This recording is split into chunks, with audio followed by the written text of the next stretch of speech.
If you work with 16-bit images in Photoshop, then you're really going to be pretty excited about this because there is expanded support for these types of images in Photoshop CS.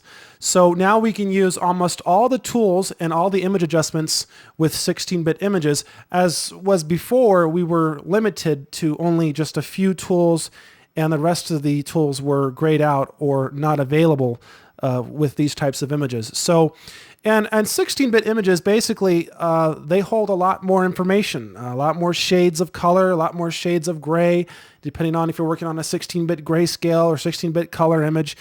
Now, to the human eye, it's kind of hard to tell the difference between a 16-bit image and an 8-bit image with the human eye. Okay, most of the time we can tell the difference, and the biggest difference is when it's actually printed out. Like printed out on a sheet of paper, or if you're doing some big time photo posters and things like that. That is where you're really going to notice the difference. Okay, not so much on the screen. Okay. And the cool thing about 16-bit images also is that when we apply different image adjustments in Photoshop to these images, there's just like minimal or hardly any data loss at all because the images are so high and such a high bit that it's able to retain most of the information inside the image. Rather, when we're working with an 8-bit image, it's a lower bit rate, so we're liable to lose, and we do lose a lot of information while, let's say, applying like a levels command or something like that to an image. Well, you're actually pulling away parts of the image, and we don't really get that result with 16-bit image. So 16-bit's a lot higher quality type file, okay? All right, let me give you an example here.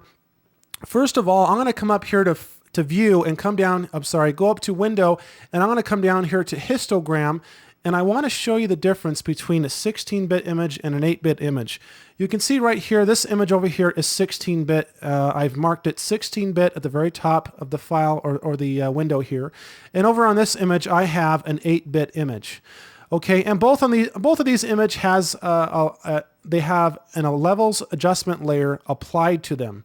Okay, I'm going to go over and switch over to the 8-bit image right here. If you want to follow along with me, open up the project files folder on the CD and open up the 16-bit images folder, and you'll find these two waterfall images right here if you would like to follow along with me or just play around with the images. Okay? All right. I've added an adjustment layer to both the 16-bit and the 8-bit image, and if I turn that adjustment layer on, and when I turn it on or make it visible, I'm going to be applying levels to the actual image. Now look down here in the histogram and look what's happened to the histogram. You see these vertical lines going up. That's actually called binding. And when binding occurs, that means that we were actually removing information from the image. We're actually losing information, colors, shades, different shades and things, almost like we're losing quality out of the image when we see that binding occurring. Okay, well that happens when we're using 8-bit images. Okay, and if I double click on that adjustment layer to bring up the levels, I'll move this over here. And you can see as I make changes, you can see the histogram change as well. But the binding is still there. No matter what we do, no matter where I slide this slider over here, we're always going to have that binding occurring. Okay, that is because we were working with an 8-bit image. But now I'm going to switch back over to the 16-bit image over here.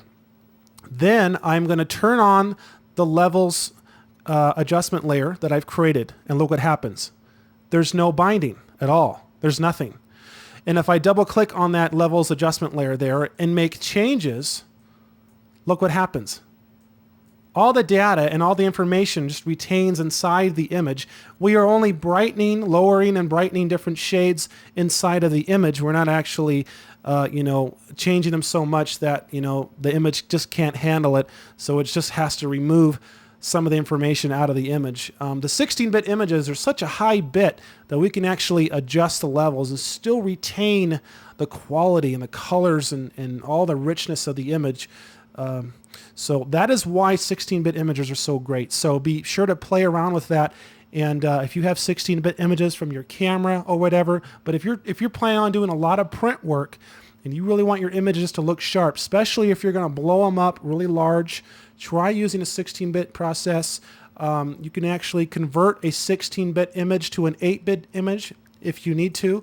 You can come up here to image mode and actually come over here and just select 8 bits, and that'll convert the image from 16 to 8-bit if needed. Okay, so there you go, and that's what 16-bit images are all about in Photoshop.